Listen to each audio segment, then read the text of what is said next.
My Brother's Keepers is a vital podcast fostering brotherhood and open dialogue for Black men and boys. It tackles crucial topics like mental health, fatherhood, and criminal justice disparities, offering actionable insights. Discover how this impactful podcast inspires resilience and community upliftment, continuing a powerful legacy.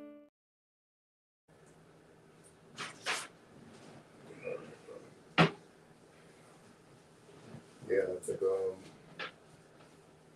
this is a pretty good thing, man. It's working out well.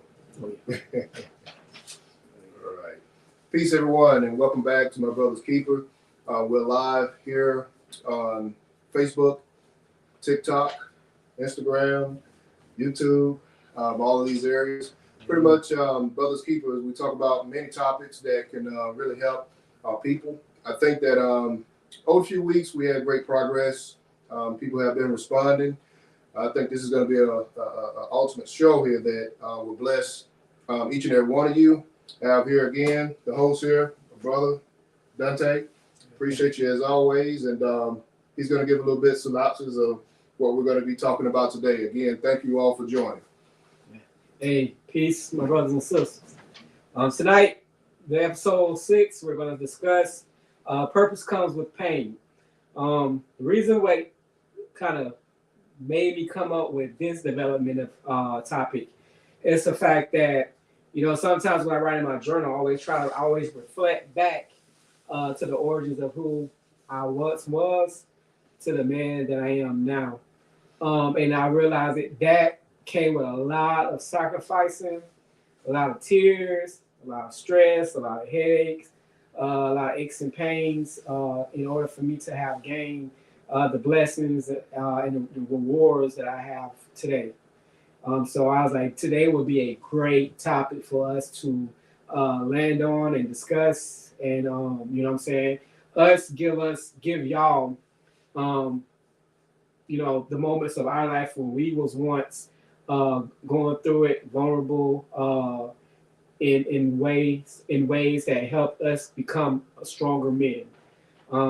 So, and I think this is more for the younger people, because I want also our community is not just to gain, you know, people our ages, but our goal is also to gain the youth as well, because we want to also give them life lessons and timelines that is going to give them a blueprint of how, you know what I'm saying, they can develop and be more accepting to the challenges and obstacles that they're going to go through. Excellent. So yeah. So with that, the first topic of the day was going to be fear of failure. So for you, my brother, why are people afraid to challenge themselves to reach their highest potential? I think a lot of times it's just the challenges and not having the zeal, the morale. It takes a little bit more to say that I want to do this, I want to accomplish this. You got to actually have it and then have it down to a T plan. You got to be able to see it, visualize it as well. When I was in middle school, I played on a basketball team.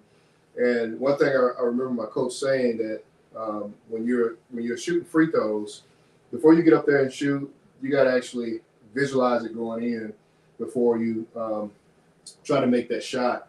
And once I changed my mentality when it came to that, I think my free throw percentage went up dramatically. Right. And I think I shot somewhere around 88% free throws. But to be able to visualize it, have the hunger, have the thought, the will of wanting to accomplish whatever, I think it outweighed the fear. And but first you have to practice it in your mind, visualize it. Just like you're moving forward in anything else, you have to have that mindset that you want to win, you want success. And sometimes when you have those around you, you have to have sometimes the right company around you as well. Correct. You know, you are a human being. Sometimes people can say things and kind of diminish your plans. And if you're not focused like you should be, you can be offset paying attention to those things that other people are doing. The only people that I have come across that have been very successful, those have been people who really put their cleat down into the ground. They were focused. A lot of people may have called them crazy. A lot of people, a lot of times, they may look at them as if they have no life, even. But they have a life now, you know, because they only stuck with the plan. They didn't find themselves being offset by the things around them. I agree. For me, I want to relate back to when I was in high school. My freshman year in high school, I joined the JRTC drill team, and through that process was a very, very, very that was the most painful process. Developing to learn how to throw a weapon in the air, let it spin 3 times, catch it behind your back, catch it in midair, and that thing hit your hand. I caught so many blood clots in my fingers, all my fingers. I've pulled fingers out of place. Scars all over my finger. And I was dating at the time, so those times, I go, kick with my lady, man. I had all my fingers bandaged out, and I can't even touch it because I'm that bruised. And the development was very rough. It was hot, sweaty a lot. They trained us to a degree I have never imagined. And it was tough. And the thing is, once we got through that phase, my hands were tough. I barely feel pain in my fingers and hands now because they're so high of tolerance. But it took my hands getting beat, blisters and all that stuff to where, my hand became extremely solid to a point where I can throw that weapon, catch it, and don't feel nothing. Move it around with no issues.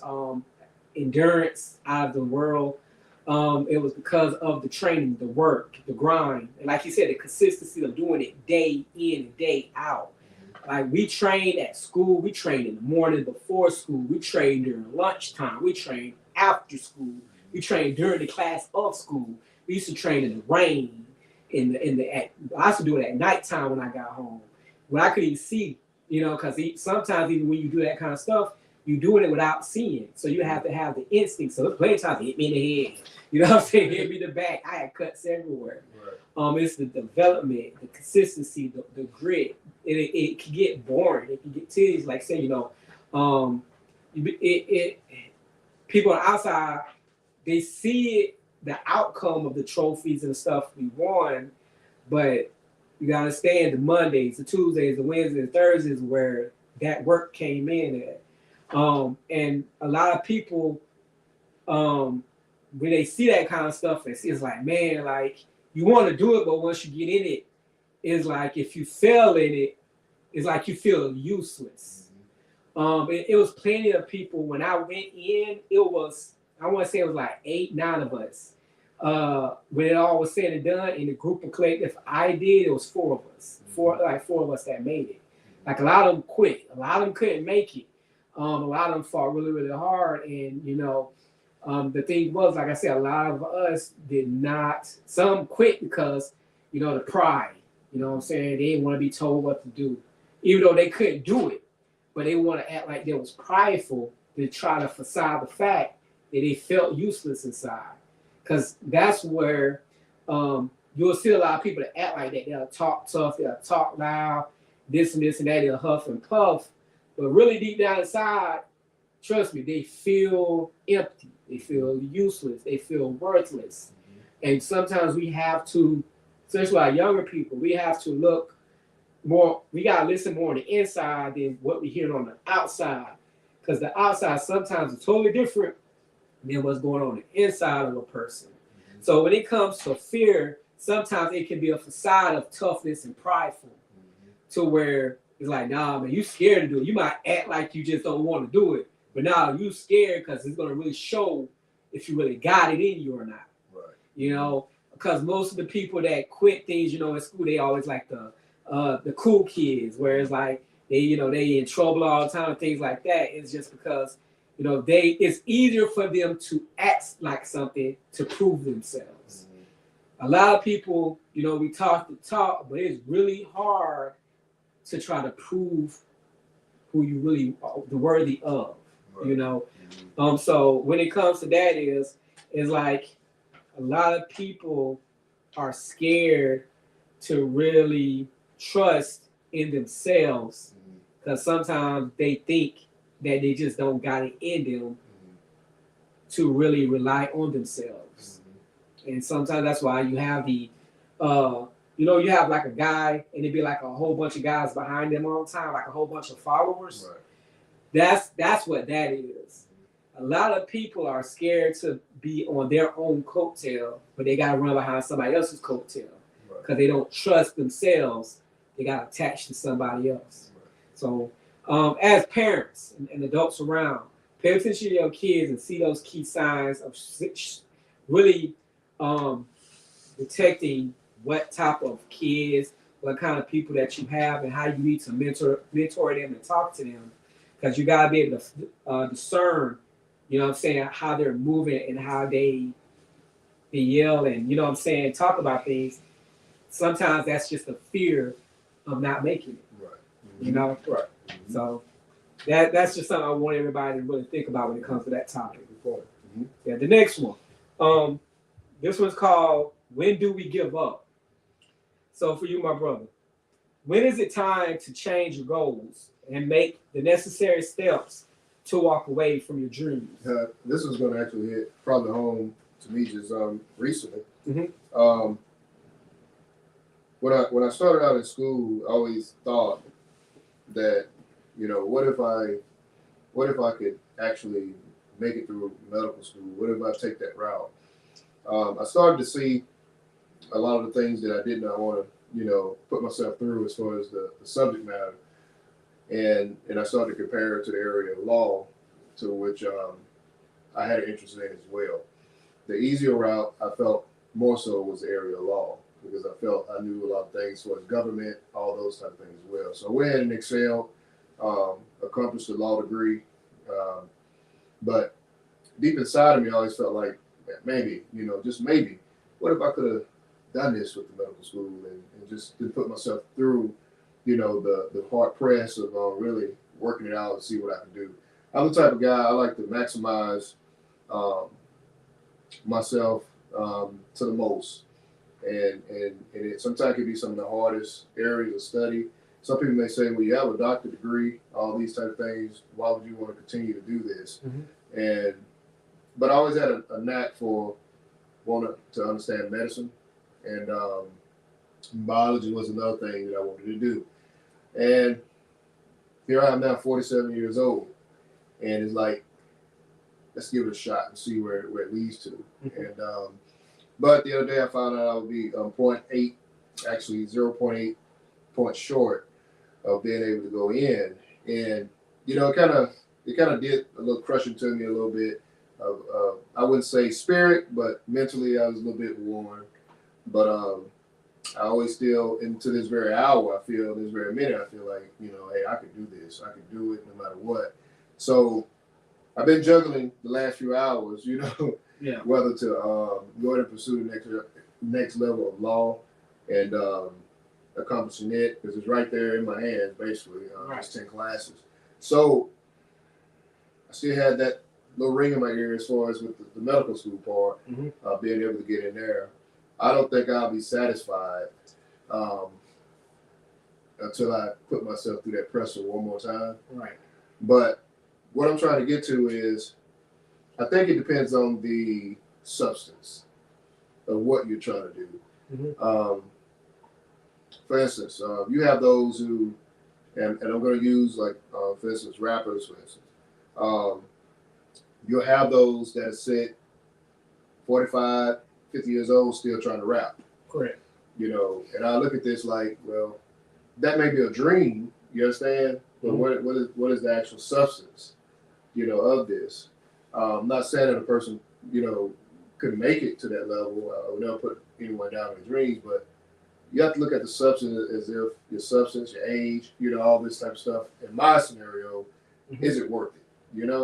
Right. And if you're going to put the energy into something, could you put it into something with substance that you can already obtain? In other words, I've seen a lot of people burn themselves out on dreams that never came. Right. And here you are wasting years of life, and you could have pursued another level or something, and maximize it. True. So I think you have to really look at the substance to know, is it worth it? Are you really getting somewhere? Right. Because some people are really just dreaming. That's You true. understand? That's true. They're just dreaming. It is a dream. Yeah. And you're not seeing the basic building blocks, the physical building blocks in order to obtain a dream, Right. to be able to capture it. And I think you have to understand what is actually a dream Mhm. in comparison to, do you have the actual building blocks that are physical to get you there to obtain it. So what I'm saying is, if I wanted to pursue and go farther, I can go back and take the test to do what I need to do to obtain the medical school purpose of being able to obtain it. That is a physical thing that I can do. I can put my mind to it and excel because I have a physical thing that I can actually pass, to get there. But in most cases, and when you don't have the physical things to be able to grab onto to get you there, I think it's then that you should call it a day and be actually looking toward other things to do. And you have to discipline yourself when it comes to that. And when I say discipline yourself, most men have to be into the point of just being in reality. You understand? I understand. And if you're not working in reality, especially if you're married, you got to look at, you're covering a woman, you're covering this person, you're leading this family, but yet your dream is not actually a reality. It's just a dream. So Right. you have to make that stern decision. Correct. Yeah, this was a tough topic for me. This was a tough topic for me. The reason why this was a tough topic to discuss because it's a very realistic topic for all of us. To try to weigh out, what we should keep, what we should let go, what we should keep, what we should let go.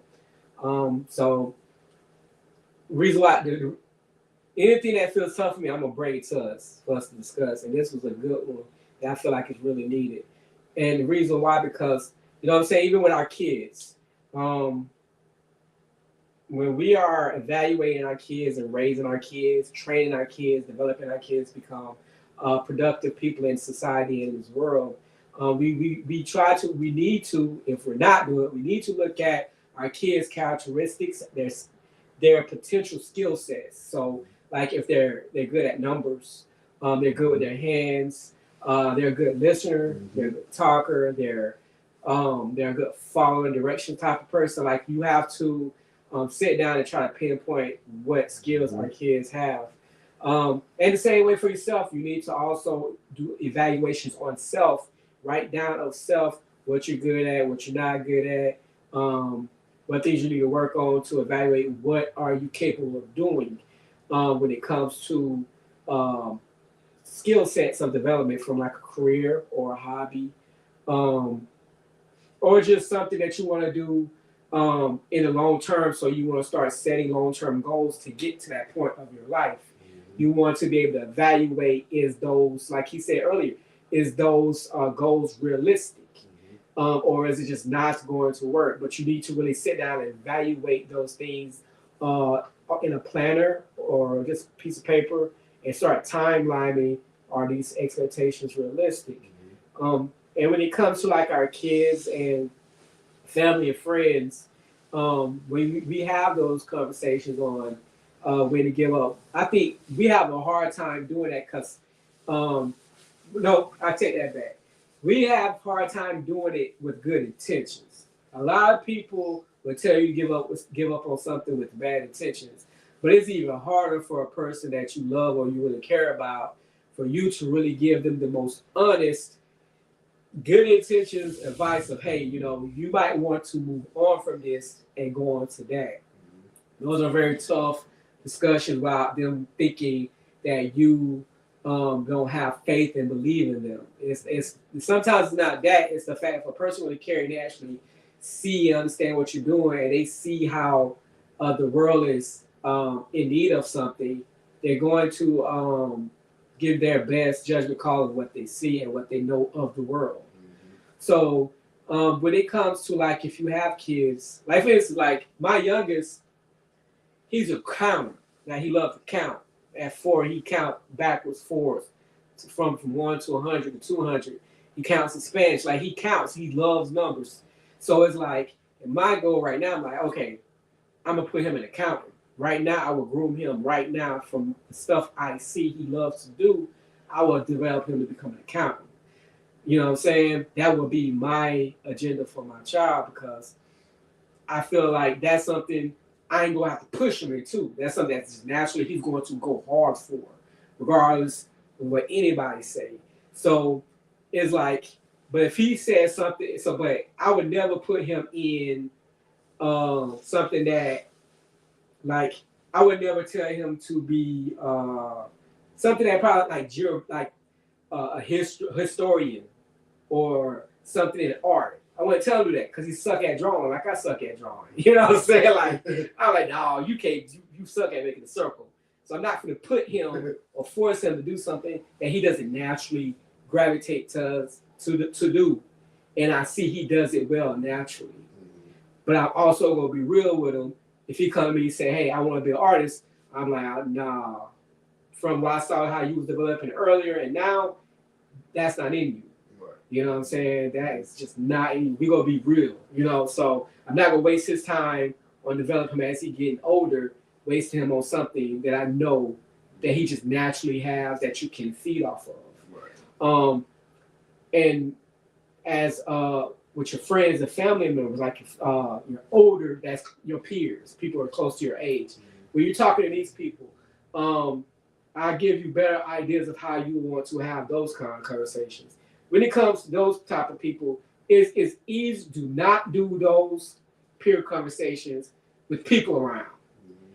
That's the worst thing to do with somebody that's like in the same age range as you. That's real disrespectful. If you try to call out a person's flaw and what they're not good at and what they need to give up on, with people around or you on your phone or something, like do that in a private setting to where you discuss with that person. Don't just tell them not to do something, but give them options of things that you see that they do well, right. and give them resources of who they can talk to get them to go that direction. Don't just say, hey, you need to give that up. That sucks. That's just not you. And just end it at that. Like, give that person more so they really know now that your intention was good and you actually took the time and the mind to give them something that they can run with. You know? That's, to me, I feel like that's very helpful. But just everything should be solution based. If you're willing to give up something, always have something in your back pocket that you have evaluated yourself. So, okay, I might not be good at this, but hey, I'm good at this. You know, because at one point for me, I tell y'all this. At one point, I wanted to be a material science engineer, but that's too boring for me. I mean, I was going to sleep then, you know. But what I'm naturally good at is building something, like really using my hands, making something out of nothing.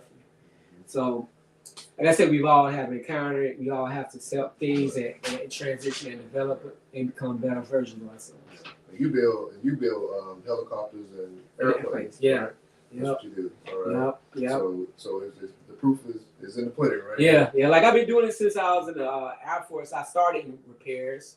Then I went to Boeing and I started actually building the structure. Then I went to Jacksonville, started building the Black Hawks, Black Hawk helicopters. And then I transitioned to Gulfstreams and dealing with the military planes again.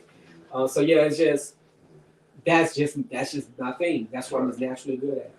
This, you know, the back what you're saying, I know there may be some people that may have a second thought about that, but we look at the success rate. The Chinese culture, mm-hmm. This is what they do. I want to say they take the kids from the age, I want to say it's 4, and whatever these kids seem to be good at in these fields of that young age of studies or that they're introduced to, entertained with, mm-hmm. They take that child and say, here, you do this, you do that, you do this, and you do that, and they continue to build those kids through the course of their education in high school. Their schooling system is sort of different from ours because they actually place them right to where their strengths are. Here we kind of just like whatever you think you want to do, you do it. But then you have to compare to the I don't want to use economic terms, but you want to compare the result to what is the success rate, what we see in America. Honestly, I don't think it's as high as it should be when it comes to the success rate that you put these kids through 13 years of school, and when you look at the product when it comes out, you have so many that go to college, but then once they go to college, what are their success rate when they go to college? And we have to really look at those numbers, and then what are they producing even after when they graduate with the degree from college? What are they producing after that can affect their lifestyle and the economy which they live in? And it's a far different when it's compared to places like China, because China is more pinpointed, and you would think countries like that maybe a little bit behind us, but when you look at world data, you can see clearly that we're not where we're supposed to be in those areas. Correct. Correct. Yeah, so, I mean, because sad to say, to me, this is my personal opinion. The only reason why I think that America is still number one because a lot of other countries are here. If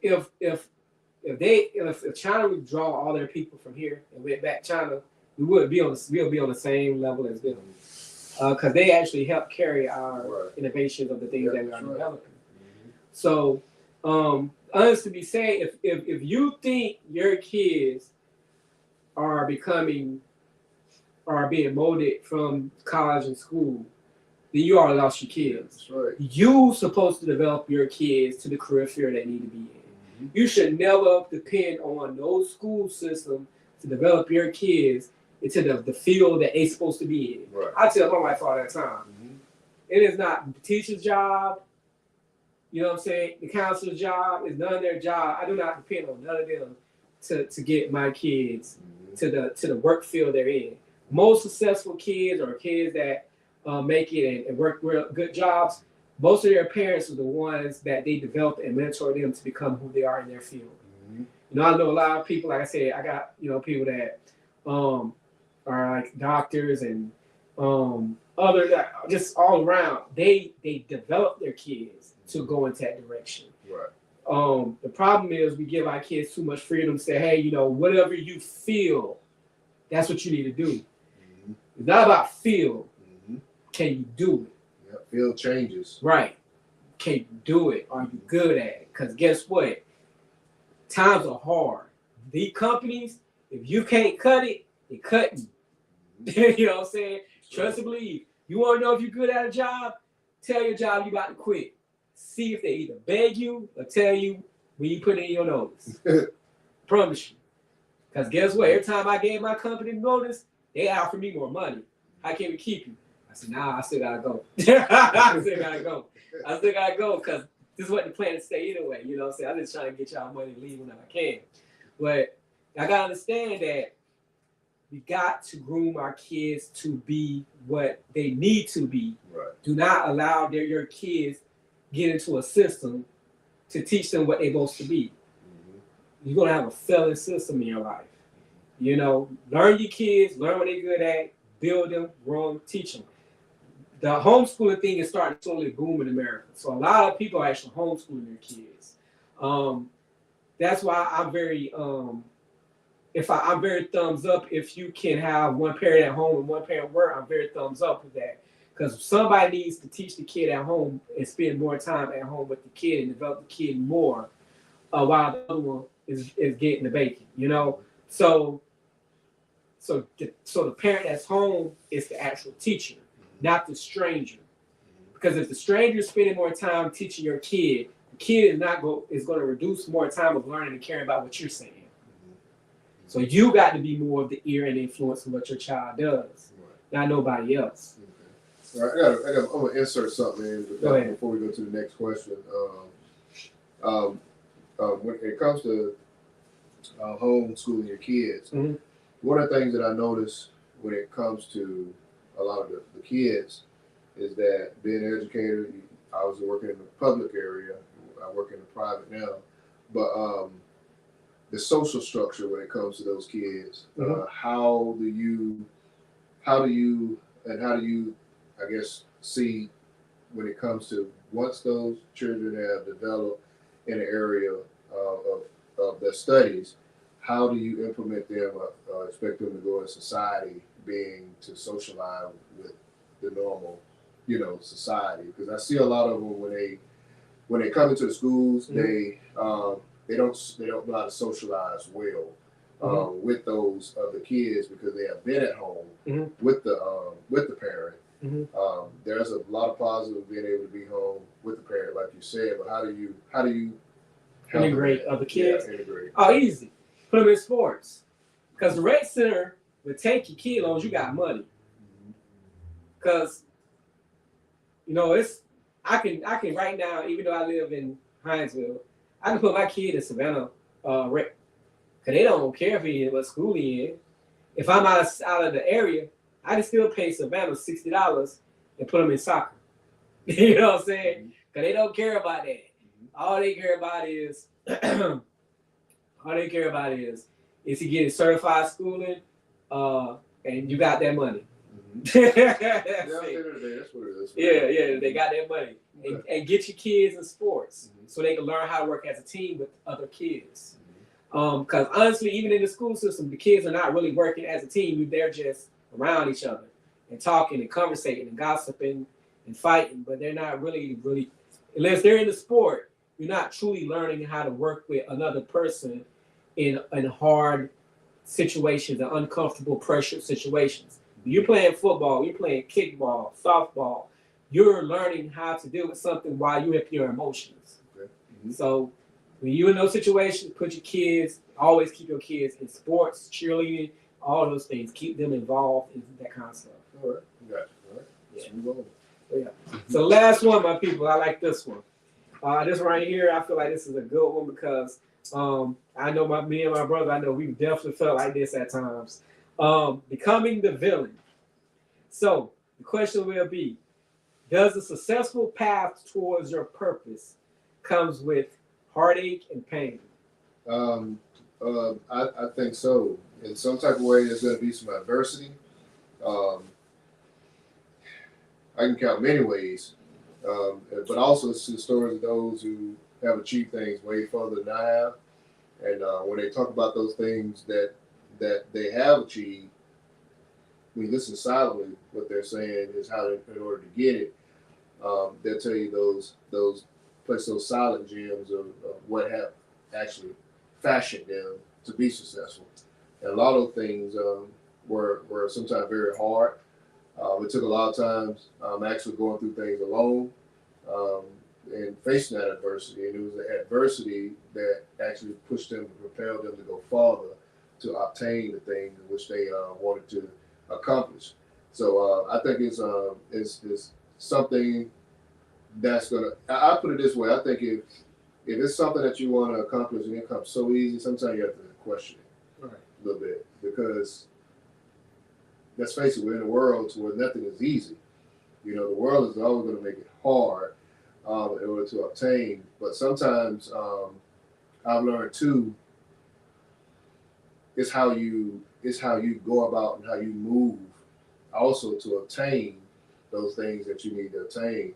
And frankly, a lot of people don't know how to make those basic moves. Right. And when they find themselves in that place where they feel like they can't move anymore, a lot of people give up. But that's actually the point to where, your what most people call in the church, they say your blessing is about to come if you can only maneuver yourself around this obstacle. Right. And at the first sign of pressure, a lot of people give up. But those who desire it, like I said, you want it, you got to visualize it. And once you see it physically, how to get it, you begin to make those steps. Right. To how to obtain that thing that you desire for your life. So there's always going to be some type of adversity. There's going to always be some type of thing that's going to come up against you, that's going to force you to sometimes feel like you want to quit. But you got to have the fire and desire inside yourself to obtain it, whatever it is. I agree.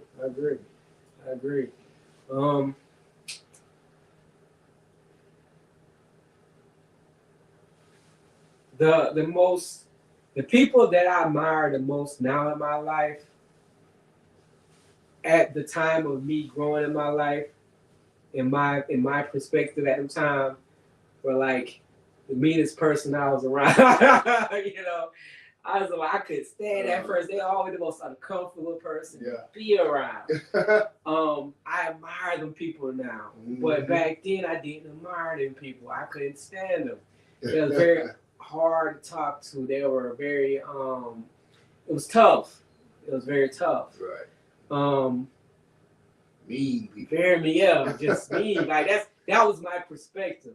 Now I get it, you know. But back then, like I said, they were the villain.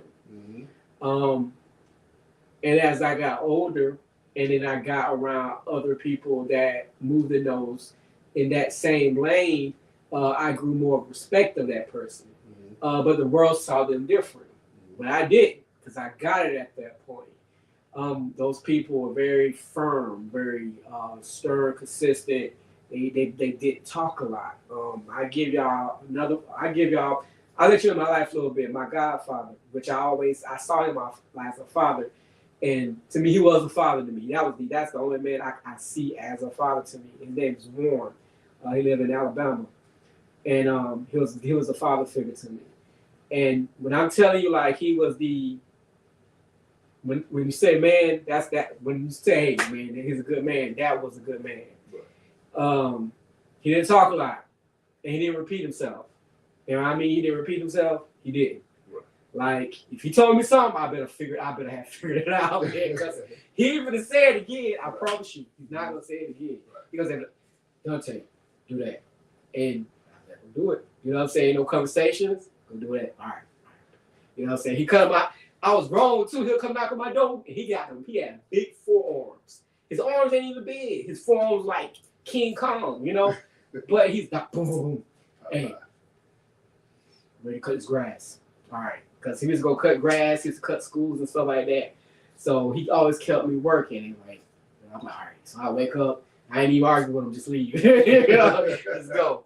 But he was firm. You know, he wasn't a talker. He had a flip phone. He didn't have the phones back now. If he wanted to put a number in the phone, you know what he'd do? He'd give me the phone, give me the piece of paper, put the number in the phone. You know, like, he was old school to the T. He didn't play no nonsense. He didn't have to yell his voice. I never known him raise his voice. Matter of fact, I don't even think he even cussed, to be honest with you. If he cussed, you would know it. And it wasn't a good thing, but I can't think of him cussing. And I cuss a lot, but I don't think he cussed. He used to laugh at me, you know, but he never really, you know, but when he said it, even his wife, when he said something to his wife, it was word. And she did it. You know? So it was like, but he was a soft guy, but he was just firm with it. And I never saw that in my life until, you know, I got with him. And I'm like, yeah, that is what I want to be like. You know, that's the man I want to be. I want to be firm. I want to be stern, consistent, tough, no nonsense. And he was no nonsense. Like I said, but everybody else around him, they were scared. Like he was never one of the people where people go around and start joking. He wasn't that kind of dude. He came correct with that man. You know what I'm saying? But everybody respect him, but you come correct. There wasn't no giggle type stuff. Right. And with that being said, it's like to be admired, you will be disliked. To be respected, you will not be friendly. Because friendly sometimes comes with people taking advantage of the opportunity to manipulate or control your emotions around you. When you deal with a person that wants respect, that demands respect, they're not going to tolerate any kind of way of you controlling or dictating their environment around them. They're going to stay firm in their environment around them. While everything else does this, they do this. You know what I'm saying? They're not going to move. You can shift all you want, but that person is not going to shift because you shift.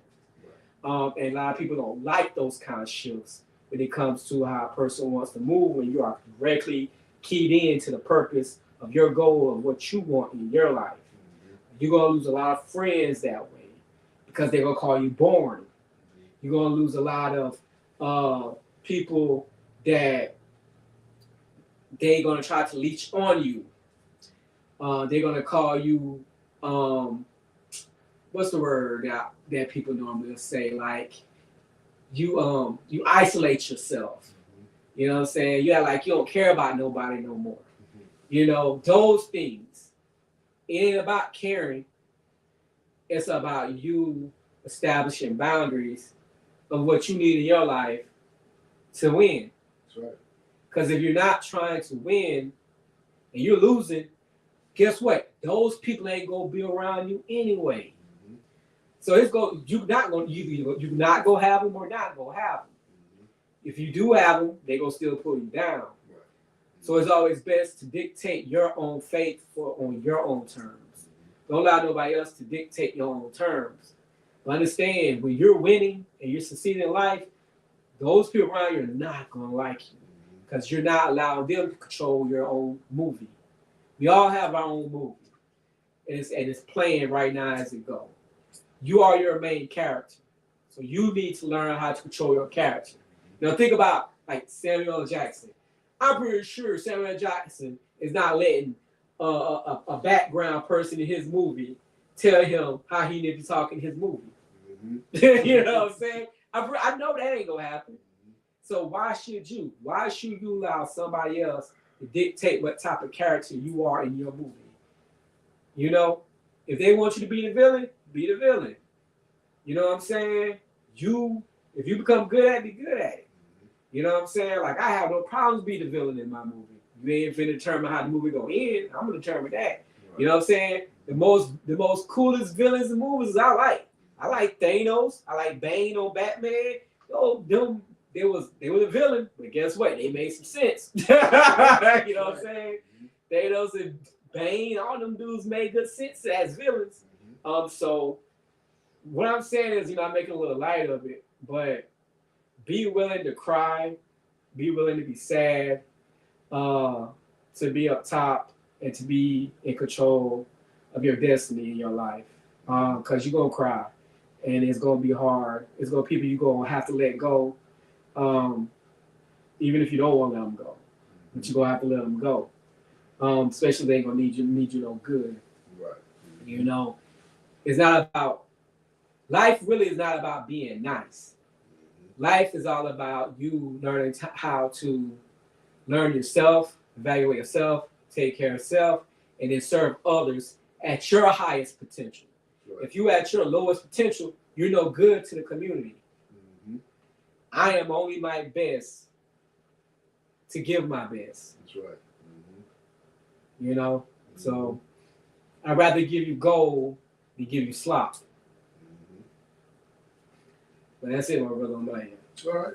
I appreciate it. This again is something that we do weekly here. Excellent topic. We're here to build. I think it's very important that we understand specifically our brothers and not leaving you sisters out at all. This is something that we believe that we should do because we need it. There's too many things that are going on in the world that are against us, and sometimes we're against ourselves and each other.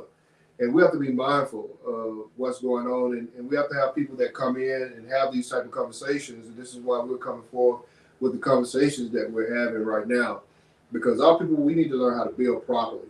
And I think in time, you pretty much see the pattern, whether you're on Facebook, Instagram, TikTok, or whatever it may be. If you continue to listen in and tune into us and to these topics, we'll be able to share some things. And sisters, we're gonna have other sisters here as well. They're gonna come sit and have these conversations with us. We're gonna talk about relationships. We're gonna talk about all type of things, spirituality, finances, all these things, because we need it. We need to be able to build. The build is multiple things, multiple things. And I always believe that you can't build properly if you don't have a strong woman. You have to build properly with a strong woman, because a strong woman teaches a child while we're not at home or doing whatever most of the time. You all are the first contact with that child. Mm-hmm. So what you say to that child, that seed that you put into that child, it ultimately blossoms to be what it need to be, he or she need to be as an adult. So again, these conversations, we're going to have them. And I just thank you all for just tuning in. We're gonna go here to let me see here. We got on our comments here. Brother Dana, I see you on, brother. Peace, God. All right. He said, if you let them, if you know and understand what's put in front of you, then you'll be putting the wise man and will have the ability to build or destroy all negativity that tries to enter your cipher. This is very, very important to be able to recognize that. I appreciate it, Brother Dana, for being able to share that. We need to know how things work in order. And when we build, to build, there's order in building. And I'm breaking it down correctly. There's also a time to destroy those things that need to be removed out of our lives. Often we have too many things in our lives that, that should not be in our lives. We hold on to the things that really means you no good. I'm with destroying whatever that needs to be removed out of your life. You have to learn how to distinguish and move those things and put them in a place to be destroyed in order to build properly. But thank you, Brother Dana. And Brother Dana is going to be on with us soon in February, and he's going to share some things with us and show us properly build as well. So I look forward to that conversation with the brother. Yes. And appreciate everybody. We appreciate my mom, Brenda. We appreciate Chandra Austin, my wife, Chandra, for coming on as well. Caleb, appreciate you for coming on. And I thank you for everything that you all have done and supporting us as well. Yes. Let's build properly and do the things that need to be done. Brother, I appreciate you. Appreciate you as well, my brother. Yes, sir. Peace, God. Yes. Thank you all on Facebook, YouTube, TikTok, what other area? Instagram, all these things that we're on right now, because we got everything running right now through StreamYard. And I appreciate you all for joining. Hey, you all have a blessed one. Peace. Peace.